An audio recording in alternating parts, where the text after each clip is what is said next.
Now, from Western North Carolina's news leader, this is News 13 at 11. From the mountains to the tropics, more wet weather.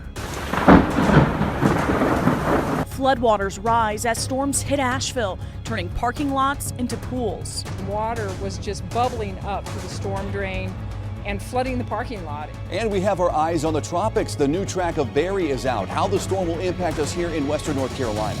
Plus, being prepared for whenever storms hit, the new equipment that'll help make that happen. Asheville does have the highest number of swiftwater rescues. Live team coverage starts right now. And we're tracking more rain on the radar. We begin tonight with Chief Meteorologist Jason Boyer in the Weather Center. And Jason, storms have been popping up all evening? Yes, these storms have packed quite a punch. A lot of rain, and thankfully they're out of the mountains, but they're a problem over the upstate and northeast Georgia. I want to show you the radar. Look how active it is down to the south of us along I-85 and other highways in between. It's really dumping. And this is going to be a concern for flash flooding because what we're getting is rain over the same areas. You can actually see kind of a track here. If it were a track for the showers and storms to follow, it would be I-85 at this point. Some big time thunder going on here too into Anderson County. These storms rolling out of Anderson into Greenville County. Heads up in Gant, Malden, Simpsonville, Fountain Inn, Gray Court, and Woodruff.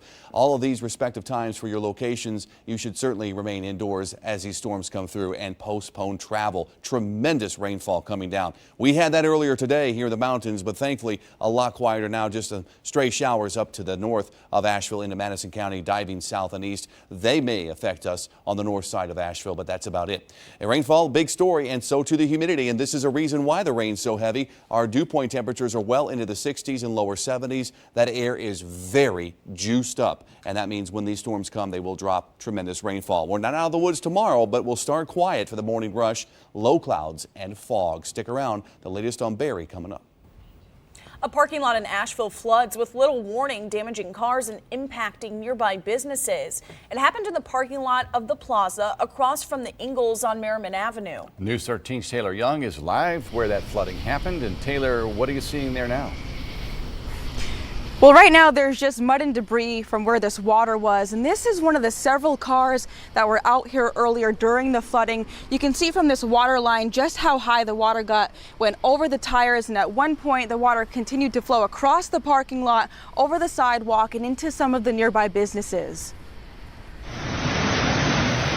A parking lot on Merriman Avenue submerged in water within minutes. It was pretty dramatic just because of how quickly the water rose, and it came all the way up to the curb and was splashing over. Several cars stranded, forcing one driver to abandon hers and walk to safety. Here they come.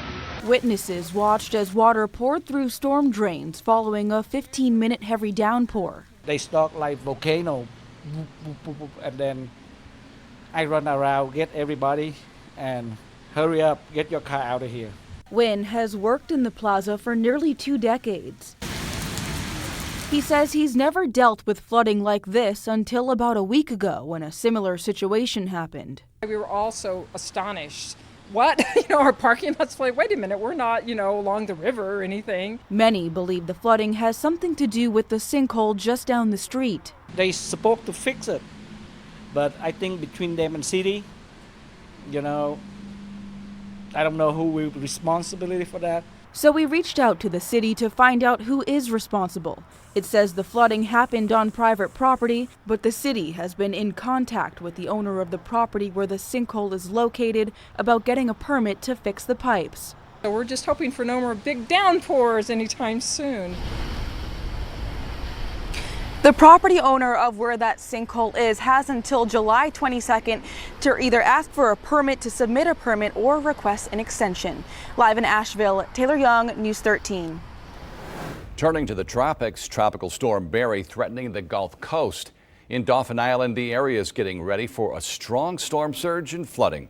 They're in preparation mode right now, bracing for power lines and stocking up on sandbags and extra fuel. Front line of anything that gets in the Gulf of Mexico, and we've got some vulnerable areas on the island that are subject to flooding. Parts of the Louisiana coast are under a hurricane warning tonight. Some of the store shelves there already empty.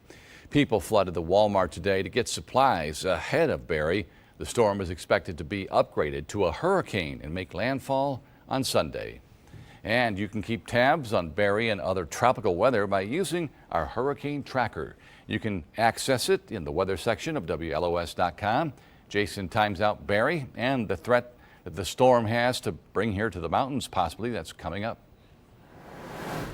New tonight, emergency crews throughout North Carolina are getting a much-needed equipment upgrade. The state spent $1.4 million buying brand new swiftwater rescue gear, some of which will be used right here in the mountains. News 13's Rafael Pires joins us live from the Asheville Fire Department. And Rafael, they got 2 new boats and 2 new motors, altogether about $60,000 worth of new equipment. And with summer having just gotten started, I'm told it got here just in time.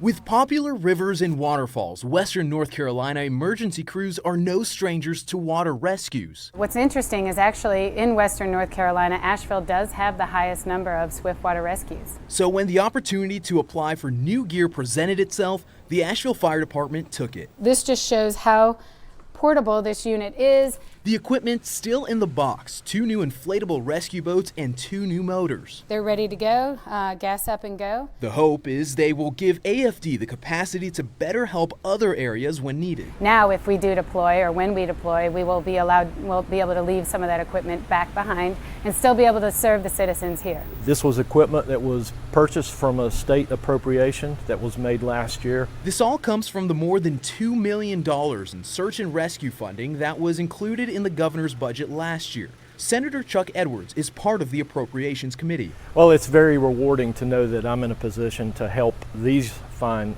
men and women out. About $1.4 million of those dollars were used for new water rescue equipment. This is a Zodiac FC420. The Henderson County Rescue Squad was one of the other teams to get new gear. We're able to get it in service, get it ready to go. Hurricane season and all that is rolling right around the corner. And people are out in the woods now and the calls are increasing. They also got 2 new boats and they got 3 new motors. The extra equipment provided is going to allow us to be able to take, at the request of the state, out of county resources, but being able to still provide the resources in our own county. Now, 26 other teams throughout the state also received new equipment, including 2 others here in our area. That's Buncombe County Emergency Services and Cherokee Fire Department. But for now, reporting live from downtown Asheville, I'm Rafael Pires, News 13.